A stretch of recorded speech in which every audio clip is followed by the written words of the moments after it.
Hello viewers, स्पर्धायुगी आपल्या YouTube चॅनलमध्ये आपल्या सर्वांचं स्वागत आहे. ट्विटर म्हणजे एक्सवर एक हॅशटॅग ट्रेंड करत आहे, फंड कावेरी इंजिन.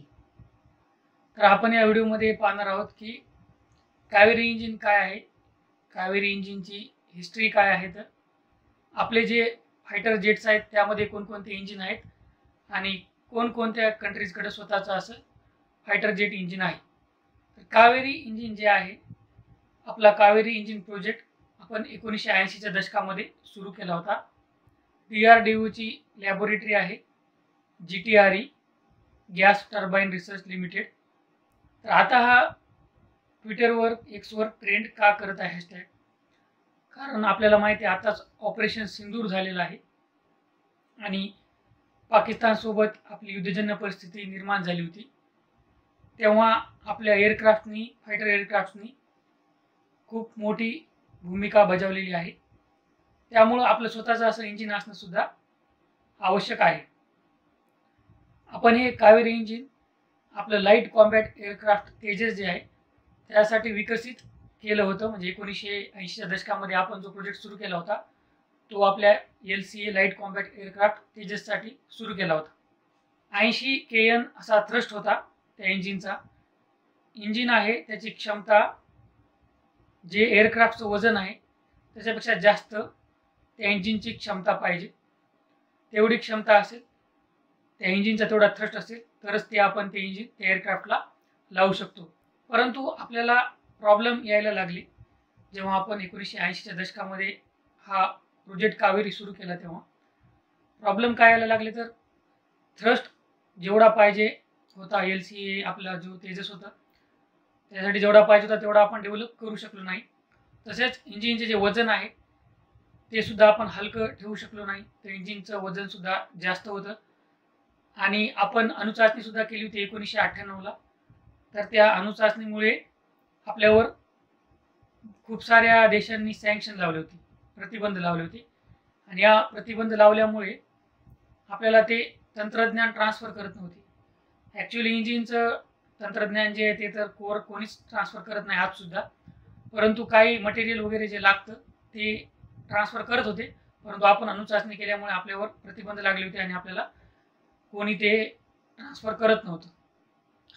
तर असे प्रॉब्लेम येत असल्यामुळे आपण 2008मध्ये कावेरी इंजिन प्रोजेक्ट काय केला, तेजसपासून वेगळा करून टाकला आणि कावेरी इंजिनचं आपण व्हर्जन बनवायला सुरुवात केली, जे आपण UAVs अनमॅन्ड एरियल व्हेकल म्हणजे ड्रोनमध्ये टाकायला सुरुवात केली. 2013मध्ये फ्रान्सची स्नेकमा SNECMA स्नेकमा ही एक कंपनी होती, तिचा आणि DRDOचं निगोशिएशन चालू होतं या इंजिनबाबत. परंतु ते निगोशिएशन जे होते ते फेल झाले, कारण ती जी कंपनी होती फ्रान्सची ती म्हणत होती की आमचं जे इंजिन आहे इको कोर नावाचं ते इंजिन कावेरीच्या कोरमध्ये लावून टाकायचं आणि DRDOचं म्हणणं होतं की आम्हाला तसं नाही पाहिजे, आम्हाला पूर्ण टेक्नॉलॉजी, लेटेस्ट टेक्नॉलॉजीचं 100% ट्रान्सफर पाहिजे. कारण इथे प्रॉब्लेम हाच होतो की रशिया आहे, USA आहे, हे देश आपल्याला पूर्ण टेक्नॉलॉजी ट्रान्सफर करत नाहीत. 80% किंवा कधी 85% अशी टेक्नॉलॉजी ती ट्रान्सफर करत असतात. कोर टेक्नॉलॉजी जी आहे तो कोणताच देश आपल्याला ट्रान्सफर करत नाही. आता आपल्या पुढं काय आव्हान आहेत कावेरी इंजिन डेव्हलप करण्यासाठी, आपल्या पुढं काय आव्हाने आहेत, तर एरोथर्मल डायनॅमिक्स, ॲडव्हान्स मेटलर्जी या क्षेत्रामध्ये आपल्याकडं कुशल मनुष्यबळ नाही.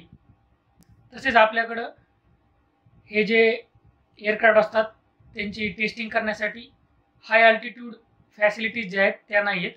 त्यामुळं रशियाच्या CIM सारख्या फॅसिलिटीजवर आपल्याला अवलंबून राहावं लागते. आता आपण पाहूया आपल्याकडं कोणकोणते फायटर जेट्स आहेत आणि त्या फायटर जेट्समध्ये कोणकोणते इंजिन आहेत. आपलं तेजस MK1 जे फायटर जेट आहे त्याच्यामध्ये GEचं F404 USAची कंपनी आहे, तिचं इंजिन लागलेलं आहे. याची डील आताच रिसेंटली झालेली आहे, 2-3 वर्ष झाले त्याला. सुखोई 30 MK आहे आपलं जे एअरक्राफ्ट आहे, जे फायटर जेट आहे, त्यामध्ये AL-31 FP हे इंजिन लागलेलं आहे. MiG-29 जे आहे त्याच्यामध्ये किल्मो RD-33 हे इंजिन लागलेलं आहे आणि राफेल आपलं जे आहे त्याच्यामध्ये सारफानचं M88 हे इंजिन लागलेलं आहे. तर मग आता आपल्याला प्रश्न पडतो की जे फायटर जेट इंजिन आहे ते कोणकोणते देश स्वतः तयार करतात, कोणकोणत्या देशाकडे ती टेक्नॉलॉजी आहे. तर असे फक्त 4च देश आहेत आज जगामध्ये त्यांच्याकडे ही टेक्नॉलॉजी आहे. अमेरिका, UK, फ्रान्स आणि रशिया. चीनसुद्धा स्वतःचं फायटर जेट इंजिन त्यांच्याकडे नाही आहे. ते काय करतं, समजा त्यांच्याकडे रशियाचं एखादं फायटर जेट असेल किंवा फ्रान्सचं असेल तर त्यालाच रिव्हर्स इंजिनियर करून त्याच प्रकारचं जेट बनवतं, परंतु त्याच्याकडे स्वतःची अशी काही टेक्नॉलॉजी फायटर जेटची नाही आहे, हे आपल्याला माहीत पाहिजे.